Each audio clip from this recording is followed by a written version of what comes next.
strategi yang paling jago buat entry. Sebelumnya saya udah jelaskan mengapa strategi entry itu penting. Mengapa teman-teman tuh harus mastering entry. Harus jadi yang paling jago buat entry untuk memaksimalkan risk to reward dan juga memaksimalkan potensi growth portfolio teman-teman. Nah ini saya bagi ke kalian. Strategi pertama, jurus pertama, yang menurut saya pasti ampuh, hampir pasti berhasil, mungkin tingkat keberhasilannya 90%.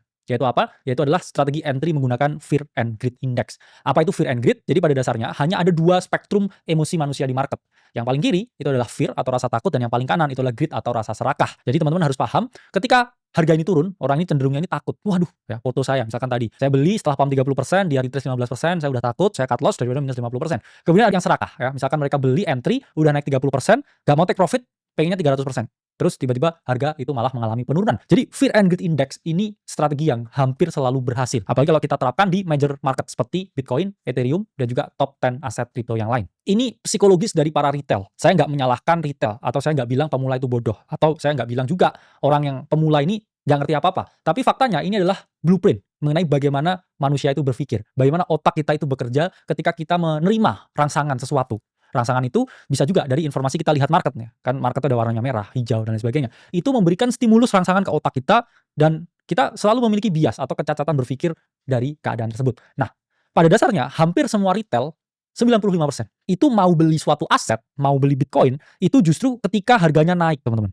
Gak ada orang yang di 2022 dengan sadarnya, ya sedikit banget yang, oke ini Bitcoin udah diskon 80% saatnya beli. Ketika 15.000, orang nunggu 13.000, nunggu 10.000, ntar ya, paling bisa ke 5.000, akhirnya mereka miss the bottom dan juga nggak dapat apa-apa ya. Tapi ketika harga naik, ya sekarang Bitcoin udah mendekati 2 miliar rupiah ya, harga ini mengalami kenaikan ya. Terus pas performanya ini udah plus 700% ya selama 3 tahun terakhir, baru mereka tanya kan, "Bang, boleh beli atau enggak? Saya mau beli." Ya, kira-kira oke nggak beli Bitcoin di tahun ini? Dan ketika semua orang mau beli ya, orang itu udah sangat serakah ya, atau saya ngomong greed. Kenapa mereka ini serakah? Ya mereka kan rebutan mau beli kan, udah naik 700%. Kita udah lihat sebelumnya ada video viral ya di salah satu mall, saya nggak tahu mallnya, mereka berebut beli emas ya. Karena harga naik, impulse thinkingnya mereka mau beli, karena manusia itu jauh lebih confident ketika harga naik ya daripada harga turun. Harga naik mereka mau beli, terus mereka berebut beli. Oke, saya mau beli, saya mau beli. Nah, itu serakah ya. Market dalam keadaan yang serakah, dan di sini biasanya harga itu mengalami penurunan.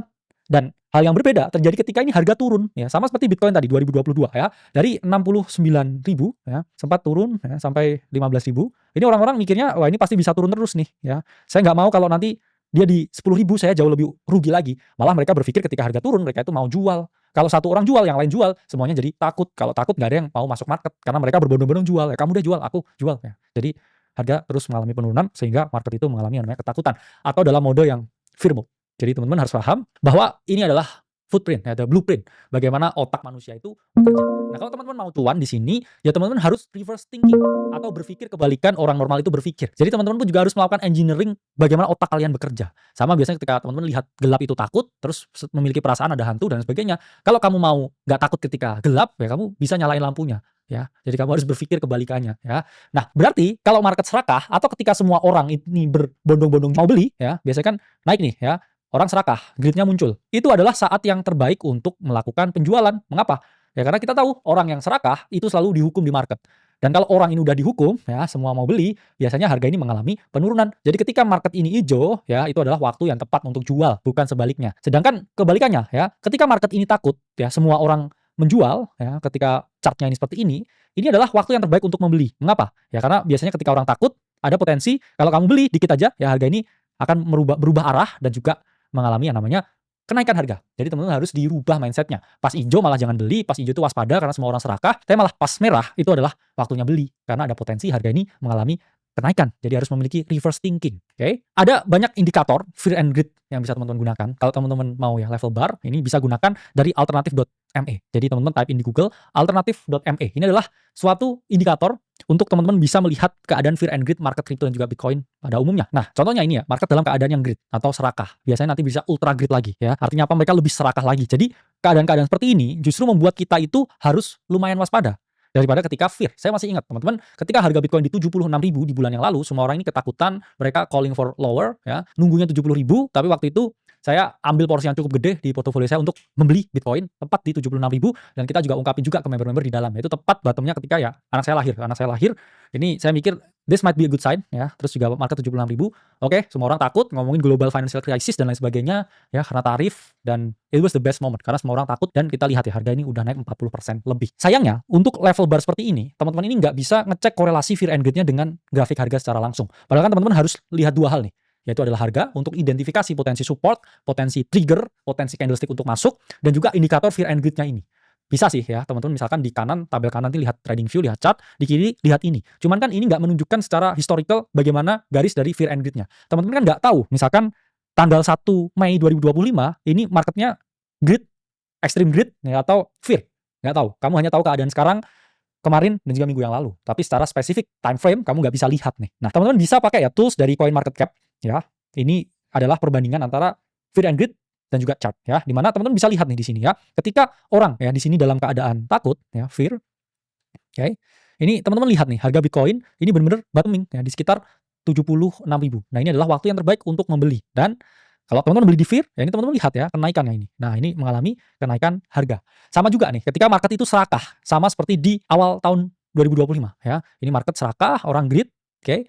Hampir pasti ya harga ini teman-teman bisa lihat dia mengalami penurunan di sini ya karena greed. Dan ini pun juga sama ya, ketika market waktu itu dalam keadaan extreme fear, dan saya masih ingat itu pertengahan tahun 2024, market justru rally ya dari area 50.000 ke 110.000, 109.000 ya, ini mengalami kenaikan karena it was fear. Dan waktu itu ya sempat ya ketika market ada di all time high 2021 di region 70 ribuan, dan waktu itu juga extreme greed ya, saya ingat Maret 2024 market justru tumbang ya, flagging, mengalami penurunan, dan Bitcoin sempat drop 33%. Oke. Jadi fear and greed ini hampir sempurna untuk diterapkan. Pokoknya kalau extreme fear, tutup mata, beli, dan berdoa. Hampir selalu mengalami kenaikan. Dan sekarang pun ya, ketika market greed ya mendekati udah ya levelnya di atas ATH, teman-teman juga harus mulai khawatir. Oke. Dan kadang-kala ya membaca di sosial media, Twitter, Telegram, Discord, itu juga bisa teman-teman jadikan suatu pertanda. Ketika orang udah euforia ya, Bitcoin naik dikit, timeline-nya itu udah 200.000, 300.000, sejuta USD, di situ teman harus khawatir. Tapi kalau misalkan ya harga ini turun, extreme fear, dan orang-orang udah ngomongin bear market, orang-orang udah ngomongin 60.000, 50.000, calling lower prices yang udah gak masuk akal,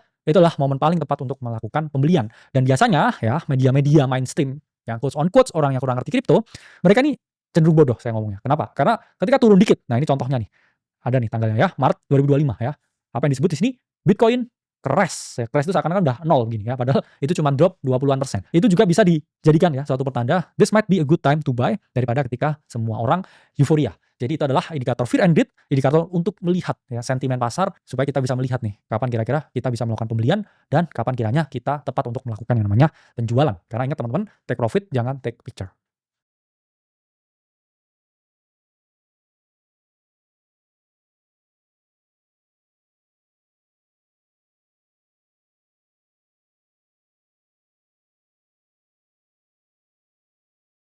Halo guys, kembali lagi dengan saya Kalimas Ada dari Akademi Kripto. Kita masuk modul ketiga mengenai Crypto Entry Mastery, cara jago entry untuk maksimalin cuan di kripto. Sebelum video ini dimulai, nothing I say is financial advice. Teman-teman harus memiliki konsiderasi yang tinggi ketika bertransaksi aset kripto apapun. Sebelumnya udah saya jelasin nih mengenai bagaimana cara memanfaatkan fear and greed, dan juga mengapa entry itu hal yang sangat krusial di kripto. Nah, di sini saya jelasin lagi ke teman-teman tipsnya, atau saya ngomong kerangka konsepnya, gimana supaya bisa mastering entry. Di sini kita akan membahas mengenai time frame selection. Apa itu time frame? Time frame itu kita ngomongnya seperti jangka waktu ya, untuk melihat dari candlestick-nya sendiri. Jadi teman-teman ya, setiap time frame itu memiliki karakteristik yang berbeda-beda. Intinya ada yang time frame besar dan juga ada yang time frame kecil. Di sini akan saya jelaskan secara spesifik kenapa waktu itu kita bisa sangat confident dengan potensi bottom Bitcoin di 76.000. Jawabannya adalah karena kita udah memiliki ya time frame selection atau time frame management yang sangat tepat, yang udah kita gunakan selama bertahun-tahun ke depan ini. Jadi pahami konsep bahwa semakin besar time frame-nya atau lini masalnya atau jangka waktunya candle-nya, ini semakin valid pula analisanya. Semakin besar pula kemungkinannya teman-teman bisa memperoleh entry yang terbaik. Itulah mengapa kita selalu menyarankan teman-teman kalau mau entry lihat dulu monthly-nya. Apalagi kita ngomongnya entry-nya untuk investasi nih, untuk Bitcoin. Tapi kalau teman-teman mau trading ya weekly dan juga daily aja cukup. Baru yang kedua ya, di luar monthly yang cukup penting itu juga weekly chart, weekly time frame. Dan terakhir adalah daily chart atau daily time frame. Jadi teman-teman harus memahami konsep ini, mengapa saat itu kita sangat presisi nebak bottom Bitcoin di 76.000, karena kita memanfaatkan time frame selection yang kuat ini, yaitu adalah monthly chart atau monthly time frame. Ada positifnya menggunakan time frame yang besar. Pertama itu teman-teman akan lebih stabil dan juga tenang. Artinya apa? Teman-teman kan entry-nya di monthly. Jadi expect harganya naik itu juga dalam satuan bulan. Oke, kalau kita lihat kan dari bottomnya itu Bitcoin juga kurang lebih naik 2 bulanan nih. Jadi teman-teman nggak yang oke, saya lihat 2 hari, saya lihat 2 jam kemudian harus naik. Jadi time frame besar itu waktunya untuk hit targetnya itu juga lebih besar. Kedua, cocok buat teman-teman yang relatif sibuk atau teman-teman yang pengennya nih mainnya time frame panjang swing.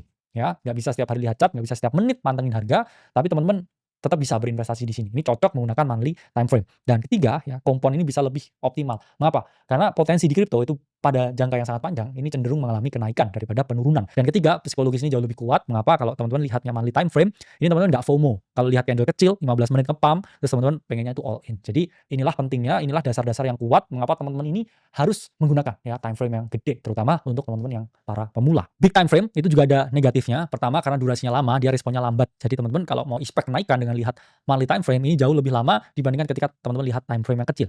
Dua, ya harus lebih sabar ya untuk menunggu waktunya, tapi itu pun juga memiliki sisi positif dan negatif. Tiga, ya kurang fleksibel, kadang teman-teman nggak bisa memanfaatkan volatilitas jangka pendek yang relatif tinggi. Dan ketiga, ya ada opportunity cost kalau teman-teman ambil posisi yang swing atau cenderung jangka panjang. Ini adalah sisi negatif dari big time frame. Jadi ada sisi positifnya, ada sisi negatifnya. Sementara ya kalau pakai ya small time frame, ini responsif dan cepat. Ya, teman-teman bisa lihat hasilnya itu dalam hari atau dalam jam. Dua, cocok untuk momentum play. Teman-teman mau scalping, ya ini cenderungnya selalu pakai time frame yang pendek. Tiga, ya ROI-nya bisa lebih tinggi dalam waktu yang singkat. Kalau teman-teman scalping mau cari 2-4%, yaitu bisa dalam hitungan jam kalau di kripto. Dan terakhir ya, teman-teman memerlukan belajar market lebih dalam karena faktanya pakai time frame kecil itu jauh lebih sulit untuk pemula daripada mereka yang pakai time frame besar. Nah, tapi ya ada sisi negatifnya. Pertama ada noise tinggi. Teman-teman kadang-kala di time frame kecil itu lihat yang namanya wick, yaitu candle yang nggak full body, jadi sisi tertinggi atau sisi yang terendah. Dan di situ teman-teman nggak bisa nentuin biasnya ini harga kiranya mau naik atau turun, itu sangat sulit, relatif lebih sulit. Kemudian lebih berat ya di psikologis karena ada candle FOMO itu tadi yang saya bilang. Teman-teman ada rawan ya overtrade dan juga revenge trade, merasa confident yang berlebihan. Dan ketiga, yang negatifnya dia sangat capek dan juga konsumtif waktu. Karena apa ya teman-teman, kalau pakai time frame kecil itu harus liatin time frame terus. Dan kemudian level gagalnya ini jauh lebih tinggi ketika teman-teman tidak memiliki sistem yang tepat atau sistem yang benar. Jadi karena terlalu banyak noises, teman-teman harus pakai ya big time frame untuk better judgment. Tapi bisa juga nih memanfaatkan time frame besar dan juga time frame kecil. Time frame besar untuk melihat potensi trennya naik atau turun dan juga area belinya. Kemudian time frame-nya dikecilin untuk melihat yang namanya trigger untuk melakukan entry atau trigger untuk melakukan pembelian. Jadi saya ngomong big time frame itu akan jauh lebih ya memiliki better judgment daripada small time frame. Nah, ini kalau kita lihat di chart, secara sekilas memang ini naik terus ya trennya. Cuman balik lagi, buat mata pemula ya, matanya pemula ini mungkin menurut saya ya banyak yang kurang bisa dilihat. Ya memang overall ya dia naik, oke. Tapi kan teman-teman juga harus lihat nih, banyak sekali ya riak-riak ya, banyak sekali drawdown, banyak sekali ini ada wick ya. Candle tusuk bawah yang mana membuat orang bingung nih, bearish atau bullish ya. Kemudian ada seperti ini ya, pattern-pattern yang mana noises lah ya. Teman-teman mungkin nggak terlalu bisa lihat secara optimal kalau lihatnya di time frame daily. Terlalu banyak wick, terlalu banyak penurunan, terlalu banyak ya topi-topi seperti ini sehingga sangat berbeda kalau teman-teman lihat dengan time frame di monthly chart. Nah, ini contoh monthly chartnya. Itulah mengapa saat itu ketika harga ada di sini, kita di live stream ya di dalam sangat confident it was the bottom for Bitcoin dan kita jelasin waktu itu positioning kita adalah buy. Kenapa? Ya karena kalau teman-teman lihat di monthly chart ini sangat jelas ya. Primary, secondary, primary, secondary, primary, ya potensi secondary ya karena trend ya, primary, secondary trend, dan it was the perfect golden buy opportunity dan kita ambil ya opportunity untuk buy dan harga cenderung dan berhasil mengalami kenaikan. Jadi teman-teman lihat nih ya, ini daily chart ya terlalu banyak wick, bingung kan kamu mau beli di mana, tapi ini lihat monthly-nya. Boom ya. Terlihat enak sekali buat teman-teman nentuin biasnya arah harga ini mau kemana. Jadi itu mengenai time frame preference atau bagaimana ya melakukan entry dengan time frame yang kita gunakan sendiri. Jadi kita selalu gunakan monthly. Dan itu untuk video atau modul kali ini. Sampai berjumpa di modul selanjutnya.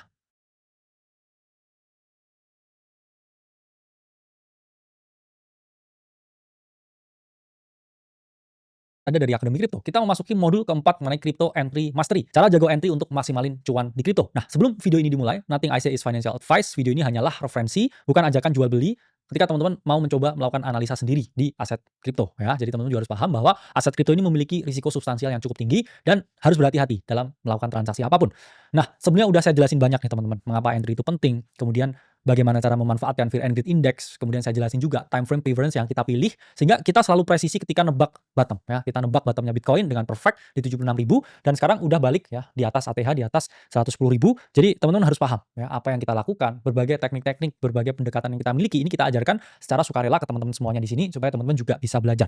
Nah, di sini saya akan menjelaskan secara spesifik sistem yang saya pribadi gunakan, indikator yang saya pakai dan juga cara pakainya gimana. Yang mana ini terbukti saya gunakan bertahun-tahun sampai benar-benar bisa ya kita hampir perfectly time bottom ya melakukan entry dan juga melakukan ya sizing yang tepat. Nah, di sini kita akan bahas semua indikatornya. Oke. 3 jenis indikator yang mana saya gunakan secara pribadi di sistem saya. Pertama itu ada yang namanya trend indikator untuk melihat tren pergerakan harga. Tren itu udahlah paling gampang ada 2, kalau nggak naik dia turun, oke. 2, itu adalah area indikator untuk mengidentifikasi kira-kira di mana waktu yang tepat untuk melakukan pembelian atau melakukan penjualan. Dan terakhir, itu adalah oscillator indicators untuk melihat momentum di market, oke. Jadi ini adalah 3 jenis indikator yang saya gunakan untuk bisa identifikasi bottom. Dan pertama ya indikator yang ingin saya bahas ya teman-teman, trend indikator saya hanya pakai 1 ya, bukan super trend, bukan Bollinger, saya hanya pakai exponential moving average. Jadi moving average itu ada banyak ya, ada yang moving average, ada yang smoothed moving average, ada yang exponential moving average dan lain sebagainya. Mengapa saya gunakan EMA atau exponential moving average? Karena dia ini lebih responsif dengan pergerakan harga, terutama pergerakan harga kripto ya. Jadi teman-teman harus memahami bahwa EMA ini sangat responsif dengan kripto dan udah saya gunakan selama bertahun-tahun dan cukup oke, bahkan lebih dari ekspektasi saya. Di sini cara menggunakan 13 EMA itu simple, 2 sistem. Saya menggunakan 2 EMA atau 2 exponential moving average, yaitu yang 13 dan 21. Kalau harga itu di atas 13 EMA atau 21 EMA, saya gampang, saya beli. Atau ketika harga yaitu mendekati 13 and 21 EMA, saya di situ juga manfaatkan retestnya atau penurunan untuk melakukan pembelian. Dan juga ketika 13 and 21 EMA ini melakukan cross, itu adalah golden cross, itu adalah konfirmasi pembelian yang optimal. Nah, kita langsung aja nih, kita lihat daily chartnya Bitcoin, oke. Dan kalau kita klik di bagian indicators, moving average exponential, oke. Dan saya pakai 2 ya. Mengapa? Karena itu sistem yang saya gunakan. Nah, di sini teman-teman bisa setting ya 13 ya, warnanya bebas ya, tapi supaya gampang saya kasih warna ini. Dan di sini ya 21. Oke. Nah, bisa teman-teman warna ini, misalkan merah. Oke. Nah, saya simpel. Oke, ketika inilah harga Bitcoin ada di atas 13 EMA ya, gampang. Apa yang saya lakukan? Saya beli. Oke. Dan ketika harga Bitcoin ya di atas 13 and 21 EMA, dia mengalami kenaikan. Nih lihat nih, naiknya berapa? 35%. Jadi simple banget ya strateginya. Dan ketika harga ini ya melakukan retest atau naik dan kemudian turun ya di EMA-nya, apa yang saya lakukan di sini? Saya melakukan pembelian ya atau buy on retest. Dan teman-teman bisa lihat nih, kalau di sini kita positioning juga melakukan pembelian ya, apa yang terjadi ya? Harga naik 19%. Jadi dia di atas 13 EMA, 21 EMA saya beli, dia pullback atau koreksi ke 13 EMA, saya juga melakukan pembelian. Golden cross itu merupakan suatu keadaan nih di mana antara 13 EMA dan juga 21 EMA dia melakukan yang namanya persilangan. Nah, ini nih tepat persilangannya itu ada di 17 April. Jadi 21 EMA ya naik berbarengan dengan 21 EMA dan teman bisa lihat nih dari golden cross dia mengalami kenaikan berapa? 33%. Nah, lalu mengapa waktu itu kita bisa confident predik bottomnya Bitcoin di 76.000? Jawabannya 1 ya memang saya jelasin pakai EMA, dan 2 itu kalau teman-teman nyimak di modul sebelumnya itu saya pakai monthly time frame. Jadi langsung kita lihat ya monthly time frame Bitcoin dengan 13 EMA. Jadi 13 EMA ini teman-teman bisa lihat ini bagaikan magnet di time frame berapapun ya. Kalau kita lihat ya, kita kasih buletan ya di sini. Setiap kali ya harga di monthly chart Bitcoin itu mendekati 13 EMA, hampir bisa dipastikan ya selalu terjadi bottom ya secara historical price ya. Dan saya selalu ngomong mid year correction di setiap bull cycle itu selalu berhenti ketika harga itu udah yang mendekati 13 EMA atau udah berada ya around 13 EMA. Nah, ini udah bentuk base di sini, harga rally. Ya, ini juga bentuk base di sini, dekat 13 EMA dia rally, harga deketin 13 EMA dia bikin base dan juga rally. Jadi kalau setiap kali ya teman-teman melakukan pembelian harga di 13 EMA ya itu nih, teman-teman bisa lihat dari data historisnya harga terus mengalami kenaikan nih. Jadi ya setiap kali di 13 EMA ya harga ini cenderung mengalami kenaikan yang signifikan ya. Itulah kenapa waktu itu di 76.000 ya. Kita bilang tuh it was the bottom ya, for everything. Karena apa? Saya sangat confident ya di sini untuk membuat buy signal karena kita ada di 13 EMA di monthly chart dan harga ya. Kalau teman-teman tarik dari 76.000 ini mengalami kenaikan 49%. Jadi itu was the bottom dan itu adalah fungsi menggunakan 13 EMA atau 13 exponential moving average kalau di trading view moving average exponential. Kedua, saya menggunakan order block detector untuk mengidentifikasi area pembelian dan mungkin juga area penjualan. Apa itu order block? Jadi order block itu merupakan area yang di-mark yang jadi area ya, atau suatu tempat di mana biasanya para institusi, para pemain besar, para big player, para smart money ini placing order mereka. Jadi teman-teman ingat ya, candle Bitcoin yang bisa naik segini ya 30%, 40% itu adalah candle dari para smart money, bukan kita para retail. Kita para retail ini hanya bisa kecil-kecil ya, candle yang bikin wick 1 2 wick 1 2. Tapi para smart money, banker ya, venture capital dan juga para pemodal-pemodal gede lain ETF ya itu yang bisa menggerakkan candle secara signifikan. Itulah mengapa saya pakai ya order block detector by Lux Algo. Bisa teman-teman cari indikator gratis ya. Kita nggak terafiliasi tapi indikator yang selalu saya gunakan. Jadi setiap kali harga mendekati atau approaching order block, ini saya biasanya buy atau long. Jadi saya melakukan pembelian setiap kali harga ini mendekati bullish order blocknya. Nah, jadi teman-teman bisa nih langsung di bagian indikator typing order block ya, detector by Lux Algo. Dan saya nggak pakai apapun ya, atau langsung dari settingan basicnya. Nah, ini bisa teman-teman lihat nih, ketika dia mendekati ya area equilibrium, karena kan ini ada 2 sisi ya, sisi atas, sisi bawah ya, dan juga ini sisi tengahnya ya. Dia ketika monthly chart yang mendekati order block ya, it was the bottom dan dia mengalami kenaikan 51%. Kenapa waktu itu saya yakin ya itu adalah bottom? Memang iya ya, ini ada area bullish order block di monthly chart, tapi bukan hanya itu ya yang saya lihat, tapi indikator moving average exponential atau EMA 13 yang mana bersentuhan tepat di harga, tepat di order block-nya, di monthly chart-nya. Jadi itu adalah alasan ya dia bounce segini kencangnya, segini tingginya karena dia approaching 13 EMA di monthly chart dan kemudian dia juga ya ada di area bullish order block di monthly. Itulah mengapa waktu itu saya sangat confident it was the bottom. Dan kalau teman-teman dikecilin ya time frame-nya, nah ini selalu ada potensi support ya ketika harga yang mendekati atau dia di order block-nya dia mengalami kenaikan, oke, harga approaching ya order block ya sekarang ya juga ada di area order block-nya. Nah, ini kalau kita kecilin lagi time frame-nya ya. Setiap kali ya dia di order block-nya atau harga di sini ya mendekati order block dia naik 5%, mendekati order block dia naik, oke, dan ketika dia di sini ya order block dia juga naik 4%. Jadi selalu teman-teman bisa gunakan di semua time frame ya. Dan ya, waktu itu pun kalau teman-teman kecilin ya, area 76.000 itu bukan hanya order block di monthly chart, tapi di weekly chart. Jadi 2 time frame besar udah konfirmasi itu bottom. Jadi ya saya nggak neko-neko dan ambil potensi bottom untuk melakukan pembelian Bitcoin secara signifikan ya waktu itu. Nah, yang ketiga, oscillator indicator yang saya gunakan ini adalah stokastik. Stokastik ini merupakan indikator oscillator untuk melihat momentum di harga. Dan banyak yang tanya nih kayak settingannya apa. Nah, di sini bahkan kita jelasin secara gamblang, secara terbuka ke teman-teman, settingan stokastiknya itu di 533. Ya, jadi itu yang saya pakai pribadi 533, cukup responsif, cukup oke, cukup bisa melihat potensi pergerakan arah harga di market. Dan fungsinya stokastik ya itu adalah pertama kalau dia di area yang oversold, konfirmasi pembelian 1, 2, konfirmasi pembelian ketika ada stochastic cross atau stokastiknya crossing, dan ketiga ketika ada bullish divergence atau perbedaan ya antara harga dan juga osilator. Kalau ada tiga-tiganya gimana? Ini benar-benar massive long signal atau sinyal pembelian untuk konfirmasi bias kita bahwa oke, harga chances 80% ini mengalami kenaikan. Jadi kita langsung ke praktik ya, teman-teman kalau pakai dari TradingView ya bisa type in di sini ya, stochastic. Nah, ini kalau basic settingannya ini bukan 533 nih stokastiknya ya. Jadi di sini bisa teman-teman ganti ya. Yang bagian atas 533 ya. Dan sesuaiin lah ya warnanya sesuai dengan yang teman-teman mau. Oke. Dan ya, ini adalah stokastik yang saya gunakan, teman-teman. Ketika harga ya di sini crossing nih stokastiknya. Nah, di daily chart apa yang terjadi? Ya, harga Bitcoin mengalami kenaikan. Oke. Dan di sini pun juga sama ya. Ketika di sini dia stochastic cross, apa yang terjadi, teman-teman? Harga mengalami kenaikan. Jadi di monthly chart ya, waktu itu ya saya melihat bahwa satu dia Bitcoinnya dari 13 EMA, ada bullish order block di monthly chart dan juga ada nih teman-teman yang namanya stokastik berpotensi cross di sini ya. Dan bukan hanya itu ya, tapi yang saya lihat itu adalah bullish divergence, yaitu adalah perbedaan harga dan juga stokastik. Apa maksudnya? Di sini harga ini membuat ya yang namanya higher low, higher high, dan di sini tapi kebalikannya nih di sini. Nah, mengalami penurunan ya. Jadi kita bisa melihat nih perbedaan. Ya ini harga begini, oke.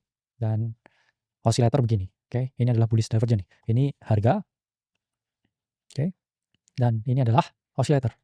Dan ini adalah potensi ya. Saya lihat dia mengalami perbedaan ya, atau divergent, perbedaan, anomali, kelainan, dan ya kita lihat itu was the bottom dan harga ini mengalami kenaikan yang signifikan. Oke, jadi itu merupakan video mengenai bagaimana teman-teman bisa mastering entry menggunakan indikator yang saya pribadi gunakan. Kalau itu works di saya selama bertahun-tahun ini, bahkan prediksi bottom Bitcoin di 76.000 di tahun ini, mid-year cycle correction, mungkin ya indikator ini juga bisa bermanfaat untuk teman-teman semuanya. Jadi sampai bertemu di modul selanjutnya. Ini adalah salah satu ya, modul yang kita bagikan untuk member Akademi Kripto di dalam. Sampai bertemu di dalam. Halo guys, kembali dengan saya Khalil Masade dari Akademi Kripto. Kita memasuki modul kelima mengenai Crypto Entry Mastery, yaitu cara jago entry dan juga cuan maksimal di kripto. Sebelum video ini dimulai, nothing I say is financial advice. Teman-teman harus memiliki konsiderasi tinggi ketika bertransaksi keuangan apapun. Sebelumnya udah saya jelasin banyak teman-teman ya, mengapa entry itu penting, cara memanfaatkan fear and greed, time frame yang kita gunakan, indikator yang kita gunakan. Nah, di sini saya ingin kasih tahu ke teman-teman secara spesifik bagaimana cara mengeksekusi entry, seberapa banyak teman-teman harus entry dengan strategi yang kita miliki. Jadi ada dua strategi entry yang bisa teman-teman lakukan. Pertama itu adalah single entry strategy atau langsung masuk saat itu juga. Misalkan teman-teman punya duit 100 juta, budgetnya beli altcoin itu 10 juta. Oke, dari 10 juta ini teman-teman sekali masuk single entry ya, beli altcoin A langsung 10 juta. Tapi multiple entry strategy itu adalah strategi sebaliknya, di mana teman-teman membagi entry-nya ke beberapa entry. Misalkan dari 10 juta nih ya, total duit 100 juta, mau beli altcoin A 10 juta.